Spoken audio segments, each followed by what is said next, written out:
So today we will discuss for the different components of operating system. Last session में हमने क्या लिया था? लास्ट सेशन में हमने डेफिनेशन ऑफ ऑपरेटिंग सिस्टम देखी थी एक, उसके बाद हमने स्ट्रक्चर ऑफ ऑपरेटिंग सिस्टम पढ़ाया था। स्ट्रक्चर ऑफ ऑपरेटिंग सिस्टम में ये एक सिंपल सा कंसेप्ट, ये जो सिंपल डायग्राम जो बताई थी,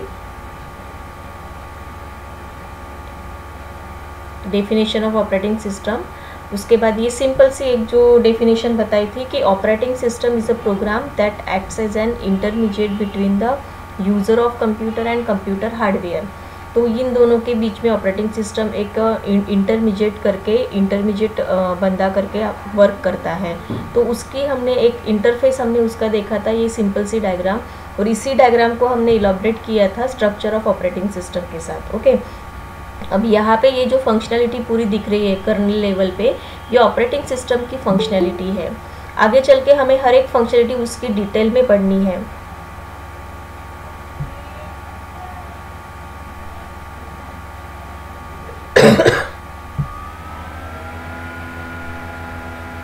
आगे चल के हमें पूरी फंक्शनैलिटी डिटेल में पढ़नी है, ठीक है। आज हम देखेंगे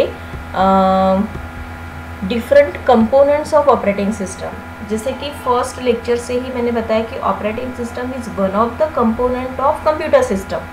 कंप्यूटर सिस्टम का एक कंपोनेंट है operating system, but operating system के भी कंपोनेंट्स रहते हैं, उसके भी वेरियस कंपोनेंट्स रहते हैं जो इम्पोर्टेंट है पढ़ना।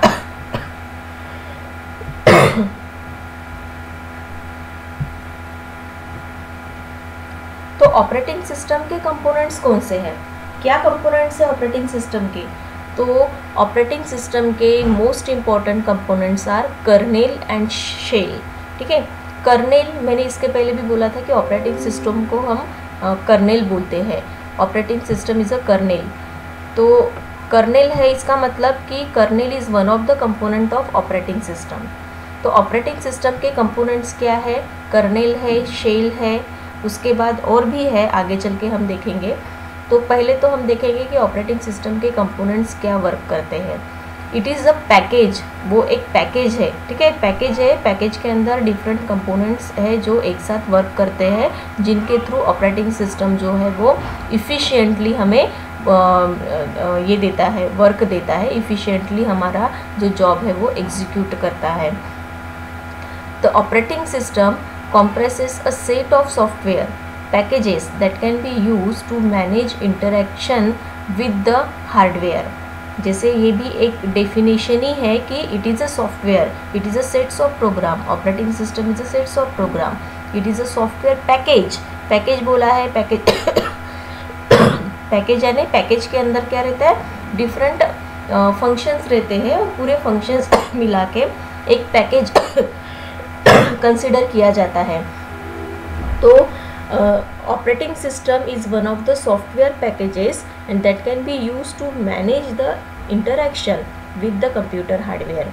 तो यूज़र और कंप्यूटर हार्डवेयर के बीच में जो इंटरेक्शन हो रहा है, वो इंटरेक्शन इस सॉफ्टवेयर पैकेजेस के थ्रू होता है, और सॉफ्टवेयर पैकेजेस यानी आपका operating system. Okay, the following components are generally included in the set of this software. उस सॉफ्टवेयर पैकेजेस के ये जो नीचे मैं अभी कंपोनेंट्स बताने वाली हूँ, ये सभी उस कंपोनेंट्स का एक पार्ट है, सभी वो पैकेजेस का एक पार्ट है ये पूरे components.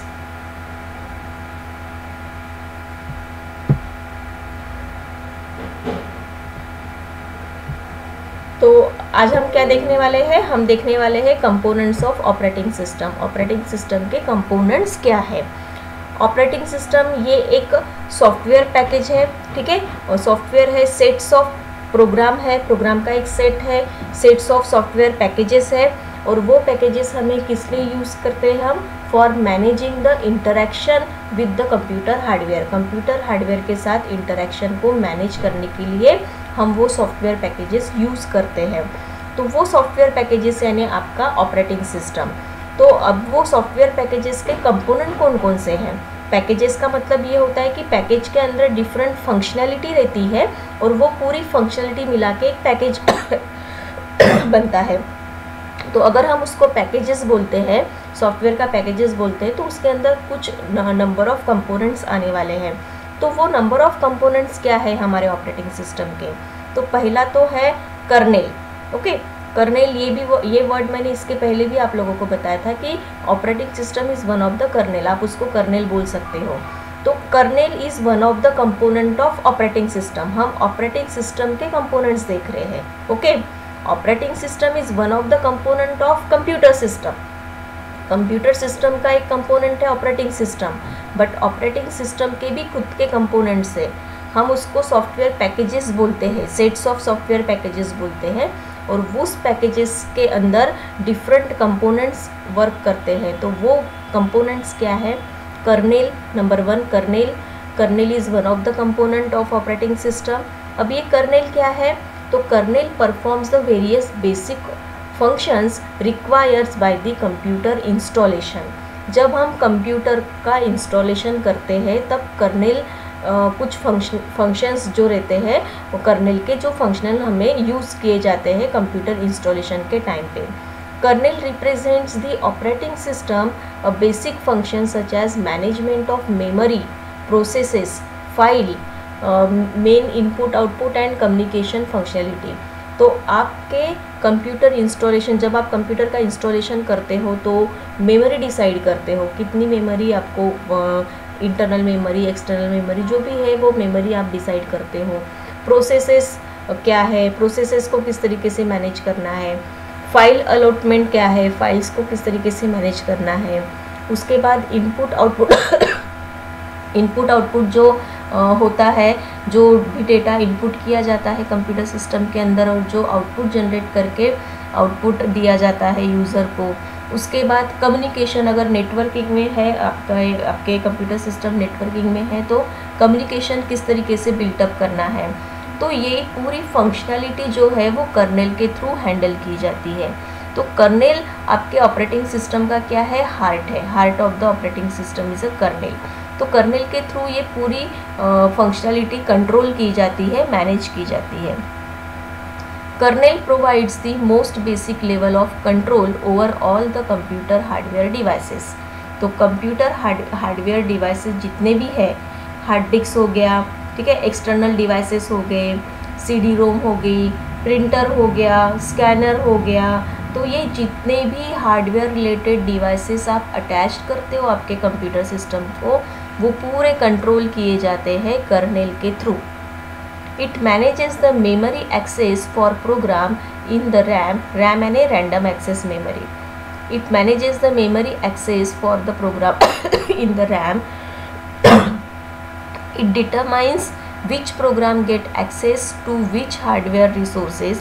It set up and reset the CPU operating states for the optimal operation at all times, and it organizes the data for long-term non-volatile storage with the file system on such a media such as disk, tapes, floppy disk और flash memory।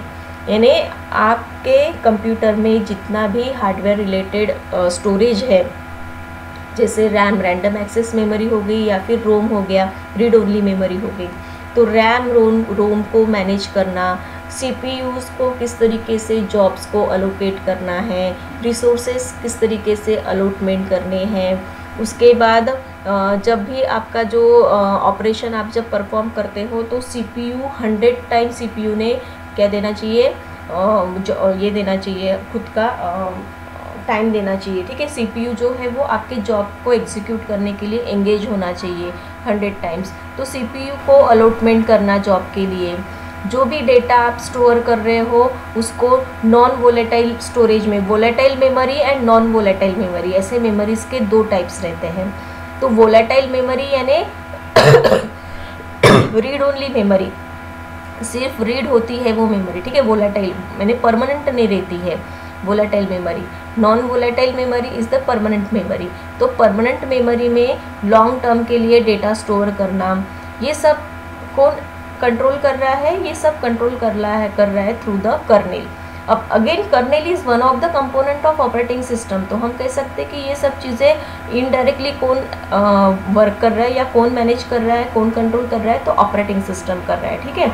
Operating system के ये क्या है, components हैं, kernel, shell और and so on. तो अगर ये सब फंक्शंस या ये सब कंपोनेंट्स अगर वर्क कर रहे हैं ऑपरेटिंग सिस्टम के अंदर एज अ कंपोनेंट, तो ओवरऑल जो पूरा वर्क है वो किसका कहा जाएगा, ऑपरेटिंग सिस्टम का। तो हम अभी ऑपरेटिंग सिस्टम देख रहे हैं, तो डोंट कंफ्यूज कि ये कर्नेल का काम है, इसका मतलब ये ऑपरेटिंग सिस्टम का ही काम है। इनडायरेक्टली पूरा जो कंट्रोल हो रहा है, मैनेज हो रहा है, वो ऑपरेटिंग सिस्टम के थ्रू हो रहा है। And kernel is one of the component, one of the functionality of operating system. उसके बाद शेल आता है। शेल जो है वो यूज़र इंटरेक्शन के लिए यूज़ किया जाता है। जैसे यहाँ पे शेल के लिए क्या दिया उन्होंने, allowing the communication with the operating system via the control language, letting the user control the peripherals without knowing the characteristics of hardware used management of physical addresses. यानी शेल जनरली कहाँ पे आता है, शेल यूज़ किया जाता है आपके interfaces के साथ। आप जो ऑपरेटिंग सिस्टम इंस्टॉल करते हो या जो एप्लीकेशन फिर उस ऑपरेटिंग सिस्टम के साथ आप इंस्टॉल करते हो, तो हम सिर्फ क्या करते हैं, हम सिर्फ कमांड देने का काम करते हैं, कम्युनिकेशन करते हैं या फिर हम कमांड देते हैं। लेकिन इंटरनली शेल के थ्रू आपके कमांड जो है वो एक्सेस किए जाते हैं और उस हिसाब से उसको फिर रिसोर्सेज अलोकेट किए जाते हैं। It is a portion of operating system, it defines the interface between operating system and its user. There are two types of shells, textual interface and graphical user interface. तो आपने देखा होगा कि पहले जो फर्स्ट ऑपरेटिंग सिस्टम जो create हुई थी, it is based on MS DOS commands, command line operating system थी। तो उस वक्त हमें कमांड्स देनी रहती थी कंप्यूटर सिस्टम को। तो एक ब्लैक एक स्क्रीन हमारे आगे दिखती थी। कमांड प्रॉम्प्ट देखा है आप लोगों ने कभी, कंप्यूटर सिस्टम का कमांड प्रॉम्प्ट देखा है, हाँ या ना? तो कमांड प्रॉम्प्ट जो रहता है, तो कमांड प्रॉम्प्ट में हम कमांड्स देते हैं, सिंटैक्स रहते हैं, उसके कमांड्स रहते हैं और कमांड्स के थ्रू हम कंप्यूटर सिस्टम के साथ कम्युनिकेशन करते हैं। तो उसे टेक्सचुअल इंटरफेस कहा जाता है। वो जो कमांड प्रॉम्प्ट रहता है उसको टेक्सचुअल इंटरफेस कहा जाता है। So the Bourne shell, C shell, Korn shell in Unix and MS DOS command line for the Microsoft Windows. तो ये शेल यूज़ किए जाते हैं उस ऑपरेटिंग सिस्टम में आपका कम्युनिकेशन परफॉर्म करने के लिए।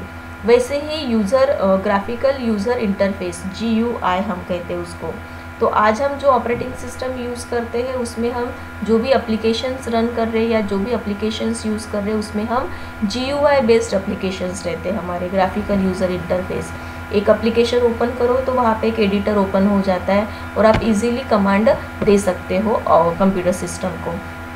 तो विंडो मैनेजेस, उसे हम विंडोज़ कहते हैं, ठीक है, Windows manager in Unix and Unix XP और मैक। तो मैक ऑपरेटिंग सिस्टम या हमारी जो अभी विंडोज़ XP ऑपरेटिंग सिस्टम या यूनिक्स ऑपरेटिंग सिस्टम है, इसमें शेल यानी क्या, तो विंडो मैनेजर्स। तो विंडो मैनेजर्स यानी जो हम इंटरफेसेस यूज़ कर रहे हैं, जिसके थ्रू हम कमांड दे रहे हैं कंप्यूटर सिस्टम को, तो Windows manager is one of the shell and by using this shell हम हमारे कमांड्स दे रहे हैं हमारे कंप्यूटर सिस्टम को। तो कमांड्स हम फिर वो कमांड्स जो है वो एक्सेप्ट किए जाते हैं थ्रू ऑपरेटिंग सिस्टम और फिर उसके बाद depending on this program resource allocate किए जाते हैं और आपका जॉब एग्जीक्यूट किया जाता है। So shell is one of the component of operating system. उसके बाद थर्ड आता है फाइल सिस्टम। फाइल सिस्टम में डेटा किस तरीके से अरेंज करना है कंप्यूटर में, ये डिसाइड होता है। तो file system is again one of the component of operating system. Computers store the data on disk using the files. तो आप सबको पता है कि जब भी हम कोई डेटा स्टोर करते हैं कंप्यूटर सिस्टम में, तो वो कैसे स्टोर होता है, इन टर्म्स ऑफ फाइल्स, उसके बाद इन टर्म्स ऑफ फोल्डर्स, उसके बाद इन टर्म्स ऑफ ड्राइव्स। इस तरीके से डेटा सेव होता है। तो हम जब कोई भी डेटा सेव करते हैं तो सबसे पहले तो हम फाइल डिसाइड करते हैं कि मुझे डेटा सेव करना है तो माइक्रोसॉफ्ट वर्ड में सेव करना है या फिर टेक्स्ट पैड में सेव करना है, या फिर मुझे एक्सेल शीट यूज़ करनी है, या फिर पावर पॉइंट प्रेजेंटेशन यूज़ करना है, मुझे क्या करना है। या फिर अगर मैंने कोई प्रोग्राम लिखा, अगर मैंने सी का प्रोग्राम लिखा है सी एडिटर में, तो जब मैं उसको रन करती हूँ तो वो कंपाइल होने के बाद उसकी एक फ़ाइल क्रिएट होती है, ठीक है, .c करके। तो वो जो फाइल रहती है वो फाइल एक टेक्स्ट फाइल रहती है, ठीक है, और उसका एक्सटेंशन .c करके रहता है।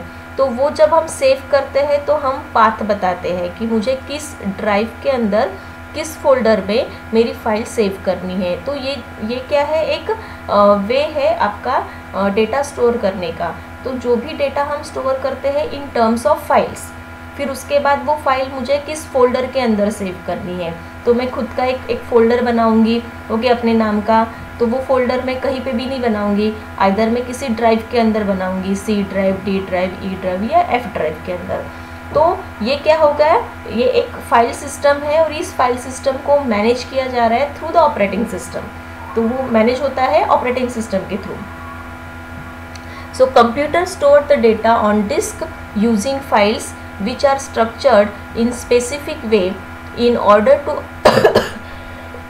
allow the faster access, higher reliability and to make a better use of the drives available space। तो आपके कंप्यूटर सिस्टम में जो ड्राइव्स आप डिसाइड करते हो, हम वो ड्राइव्स कैसे डिसाइड करते हैं, जब हम हमारा कंप्यूटर सिस्टम में हम जब इंस्टॉल करते हैं ऑपरेटिंग सिस्टम, तब हम सबसे पहले ड्राइव्स डिसाइड करते हैं। नंबर ऑफ़ ड्राइव्स हमें कितने लेने हैं, हर एक ड्राइव की इंटरनल मेमोरी स्पेस जो है वो भी हम डिसाइड करते हैं। फिर depending on this available space आपके जो फाइल्स हैं वो उस पर्टिकुलर ड्राइव के अंदर फोल्डर में सेव हो रहते हैं। और वो किस लिए है, because of the faster access, यानी किसी भी कहीं पे भी जब भी आपको उस फाइल की ज़रूरत है तो हम डायरेक्टली हमारा जो कंप्यूटर सिस्टम है ऑन करते हैं और हमें पता रहता है कि इस ड्राइव के अंदर, इस फोल्डर के अंदर मेरी फाइल अवेलेबल है। तो फास्टर एक्सेस के लिए, हायर रिलायबिलिटी के लिए ये फाइल सिस्टम जो है वो मेंटेन की जाती है ऑपरेटिंग सिस्टम के थ्रू। A specific way in which the files are stored on disk is called as file system. यानी फाइल सिस्टम यानी क्या कि जो ये वे हम यूज़ कर रहे हैं फाइल को स्टोर करने के लिए, डिस्क पे, आपके हार्ड डिस्क पे फाइल स्टोर करने के लिए जो हम ज़रिया यूज़ कर रहे हैं उसी को फाइल सिस्टम कहा जाता है। यानी एक फ़ाइल क्रिएट करना, उसके अंदर डेटा स्टोर करना, फिर उस फाइल को एक फ़ोल्डर के अंदर सेव करना, और वो फोल्डर किसी हार्ड डिस्क या फिर आइदर हार्ड डिस्क पे या फिर किसी ड्राइव के अंदर सेव करना, उसे ही फाइल सिस्टम कहा जाता है। That enables the files to have name and attribute। तो हर एक फाइल को जब हम सेव करते हैं तो हमें it is compulsory to give some name, हमें उसको नाम देना ज़रूरी रहता है। ऐसा नहीं कि आप अननोन करके किसी फाइल को सेव नहीं कर सकते, कर सकते हो, but it is very hectic. Next time आपको पता नहीं रहेगा कि ये अननोन नाम की फाइल जो है उसमें क्या डेटा स्टोर है।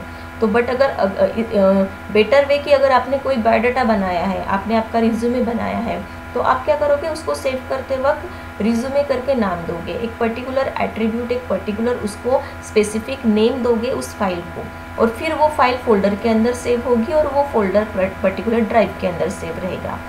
This is called as file system.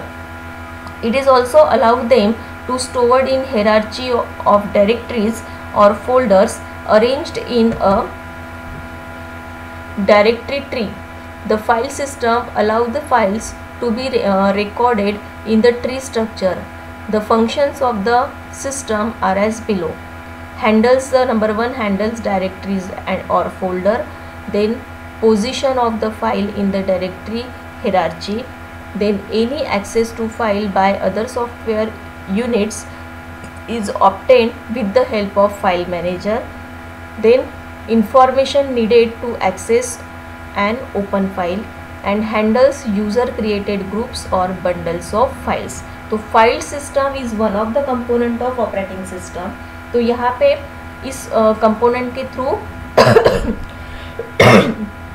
जितनी भी डायरेक्टरीज हैं उसकी, जैसे आप अगर MS DOS operating system use कर रहे हो तो उसमें एक हेरार्ची मेंटेन की जाती है। ड्राइव्स की एक हेरार्ची मेंटेन होती है, C drive, D drive, F drive, फिर उस ड्राइव के अंदर कितने नंबर ऑफ फोल्डर्स है, फिर उस फोल्डर के अंदर कितने नंबर ऑफ फाइल्स है। तो इस तरीके से एक हेरार्ची मेंटेन होती है ऑपरेटिंग सिस्टम के थ्रू। और फिर उस हेरार्ची के ये यानी ऑपरेटिंग सिस्टम के या फिर फाइल सिस्टम मैनेजर के ये सब फंक्शंस है जो नीचे दिए हैं, ये फंक्शंस हैं। फंक्शंस यानी उसके खुद के रोल्स है कि वो क्या क्या करता है।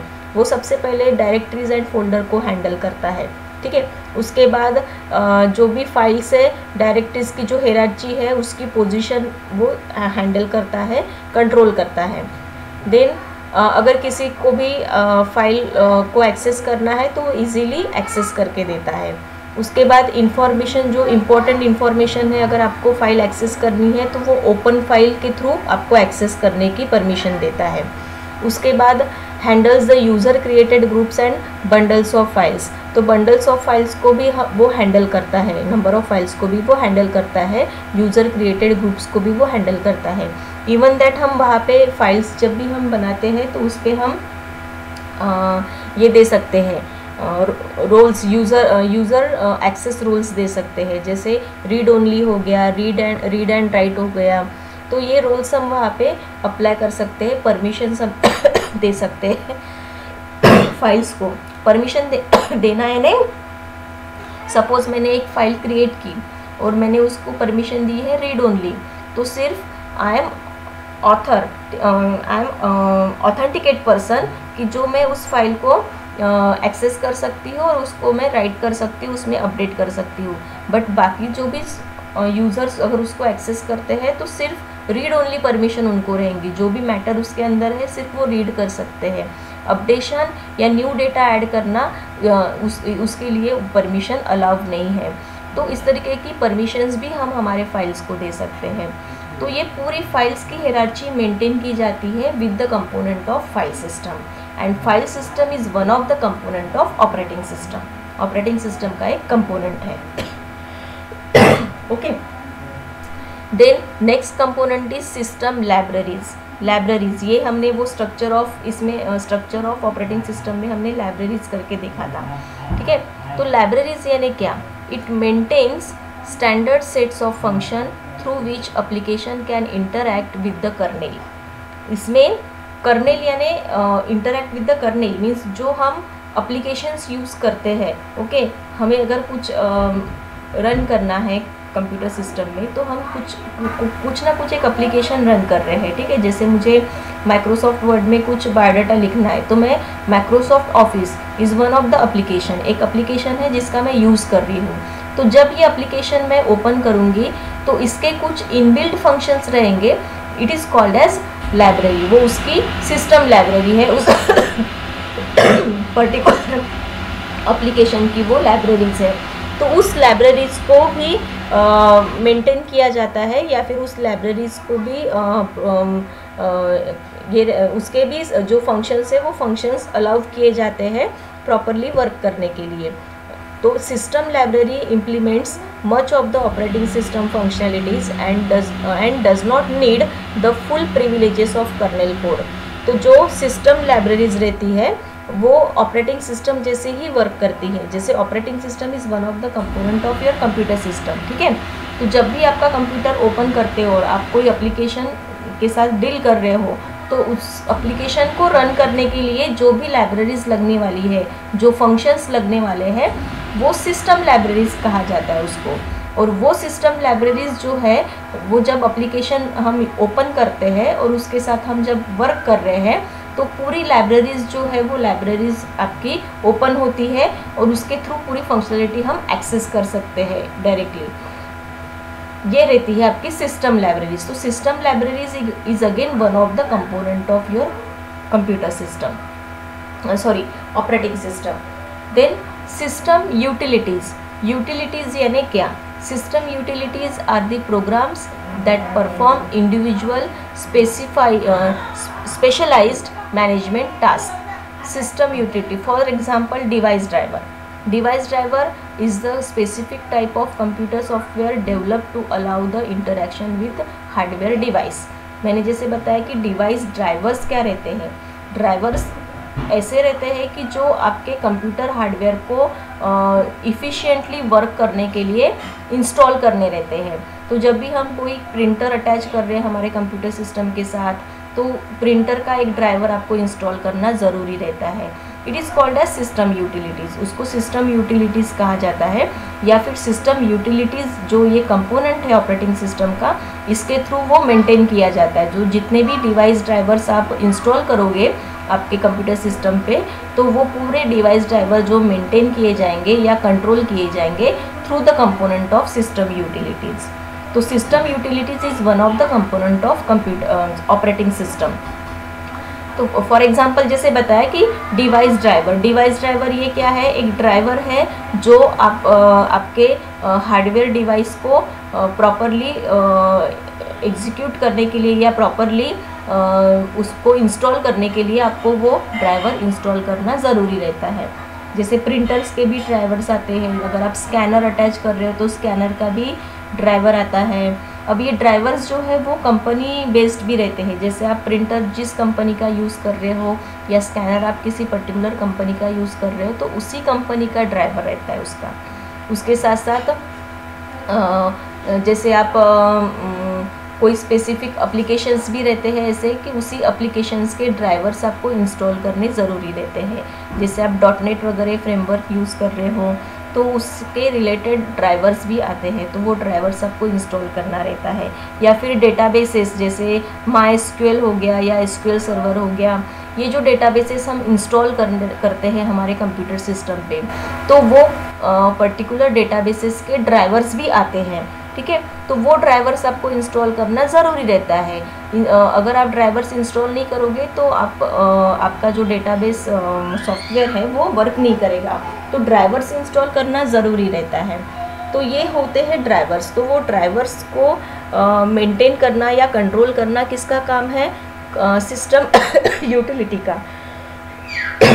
And system utility is one of the component of operating system.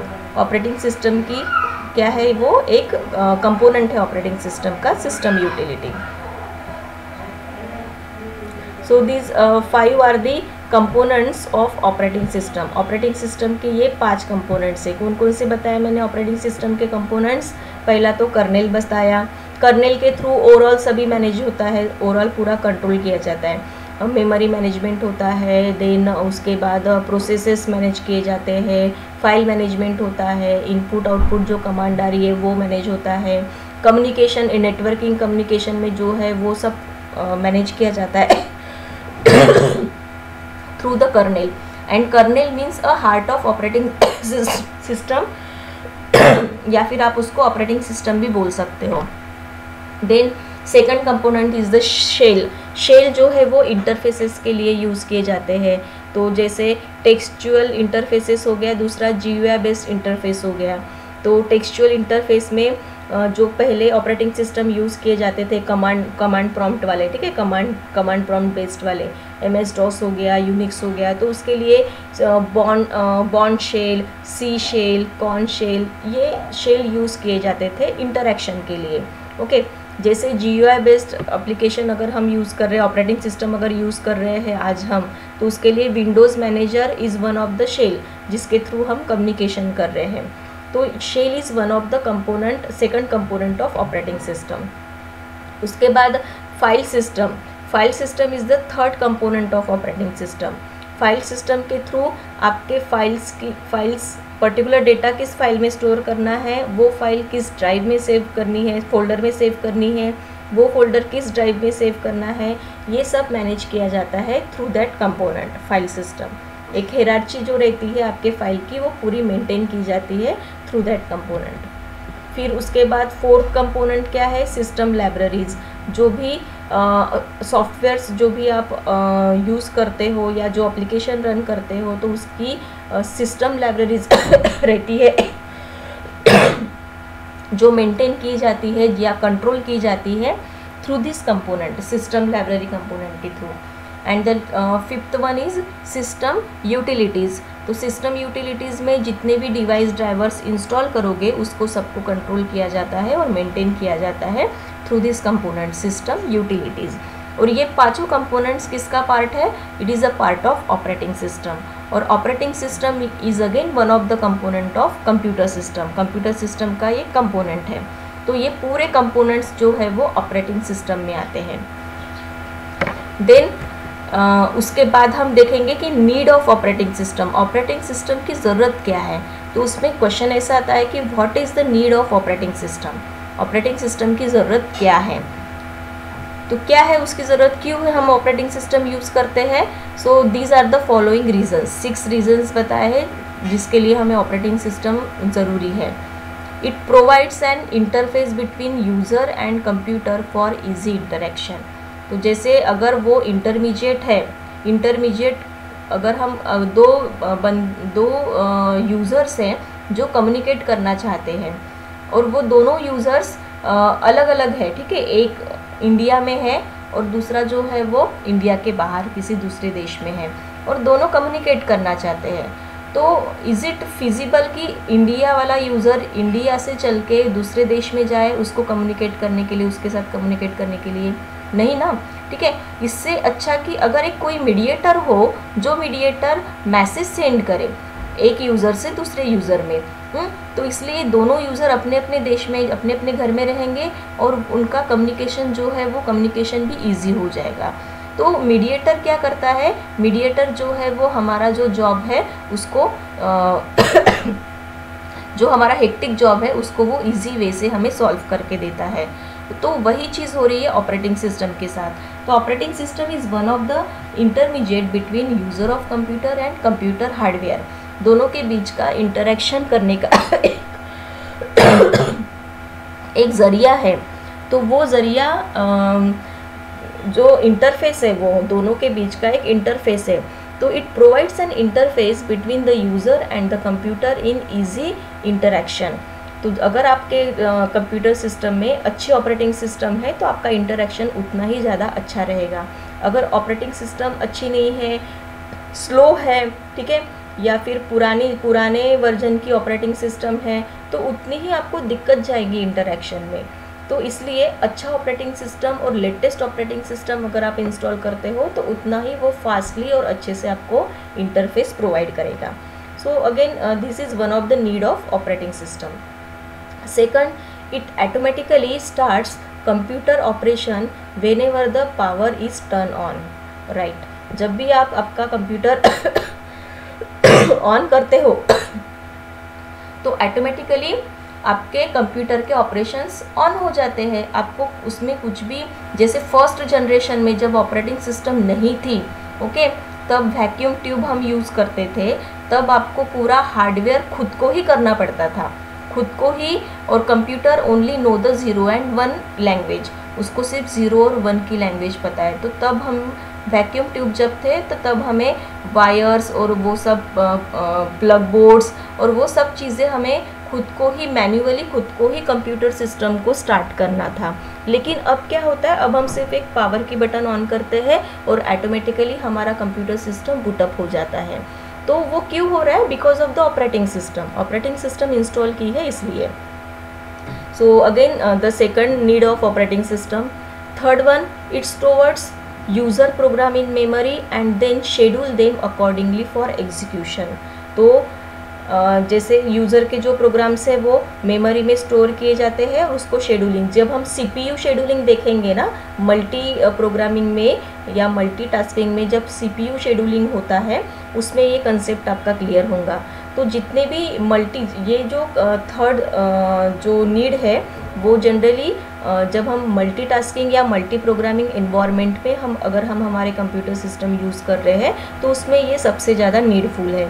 तो उसमें जितनी भी कमांड्स आ रही है यूज़र के थ्रू, एक से यूज़र्स बोला है, ठीक है, एक ही यूज़र नहीं है, उसमें मल्टीपल यूज़र्स है। तो जितनी भी कमांड्स आ रही है, जितने भी प्रोग्राम्स एग्जीक्यूट करने हैं एक से ज़्यादा यूज़र से, वो पूरे पहले मेमोरी में सेव किए जाते हैं। उसके बाद शेड्यूलिंग होती है, जॉब शेड्यूलिंग होती है। जॉब शेड्यूलिंग करने के बाद प्रोग्राम्स को एग्जीक्यूट किया जाता है। So again this is one of the need of operating system. तो जो थर्ड जनरेशन में जो ऑपरेटिंग सिस्टम जनरेट हुई थी, क्रिएट हुई थी, तो उसमें मल्टीटास्किंग और मल्टी प्रोग्रामिंग एनवायरनमेंट के लिए वो ऑपरेटिंग सिस्टम जो थी वो ज़्यादा प्रिफरेबल थी। Fourth one is it controls input and output operation as well as execution of program. तो जितने भी आपके ऑपरेशंस रहते हैं, आप जो इनपुट दे रहे हो, जो आउटपुट जनरेट हो रहा है, जो प्रोग्राम का एग्जीक्यूशन हो रहा है सीपीयू के अंदर, तो उसके ऊपर सबके ऊपर कंट्रोल करने के लिए एक ही बंदा है, वो है operating system. Then it manages the main memory uses, memory management करता है वो। मेमोरी जो है कितनी मेमोरी अवेलेबल है, उसमें से आपके जॉब को एग्जीक्यूट करने के लिए कितनी मेमोरी, कितनी अमाउंट ऑफ मेमोरी लगने वाली है। आफ्टर एग्जीक्यूटिंग योर जॉब वो मेमोरी फिर से सेव करनी है, उसको आप अपने घर में जाके सेव करनी। जैसे ही जॉब ख़त्म हो गया तो उस मेमोरी को वो रिलीज़ कर देता है, रिलीज़ करके वो सेव हो जाती है, रिटर्न हो जाती है मेन मेमोरी के अंदर। तो इस तरीके से वो मेमोरी मैनेजमेंट करता है। जॉब आया, मेमोरी एलोकेट हुई, जॉब एग्जीक्यूट हो गया, मेमोरी रिलीज़ हो गई, रिलीज़ होने के बाद वो मेन मेमोरी में जाके स्टोर हो गई। तो ये मैनेजमेंट कौन कर रहा है? ये ऑपरेटिंग सिस्टम कर रहा है। वो हम खुद मैन्युअली नहीं कर रहे, ये सब ऑपरेटिंग सिस्टम कर रहा है। It allows provide security to user programs, user programs के ऊपर सिक्योरिटी भी प्रोवाइड करता है operating system through the file system. जैसे फाइल सिस्टम का मैंने बताया कि फाइल सिस्टम में प्रोग्राम्स जो है फाइल के अंदर, फिर एक फोल्डर के अंदर, फिर ड्राइव के अंदर हम सेव करते हैं। It is called as security. हमारी फाइल सिक्योर है, किसी तीसरे बंदे को पता नहीं है कि आपने वो फाइल किस ड्राइव में, किस फोल्डर के अंदर सेव करके रखी है। तो सिक्योरिटी भी प्रोवाइड करने का काम किसका है? ऑपरेटिंग सिस्टम का है। So that's why it is very, इस वजह से हमें ऑपरेटिंग सिस्टम की ज़रूरत है। So the need of operating system it depends on the 6 parameters. ये 6 पैरामीटर के लिए हमें ऑपरेटिंग सिस्टम की ज़रूरत रहती है। So that's it for today. आज के लिए हम सिर्फ इतना ही रखेंगे क्योंकि वो पूरा आपके ऊपर से चला जाएगा।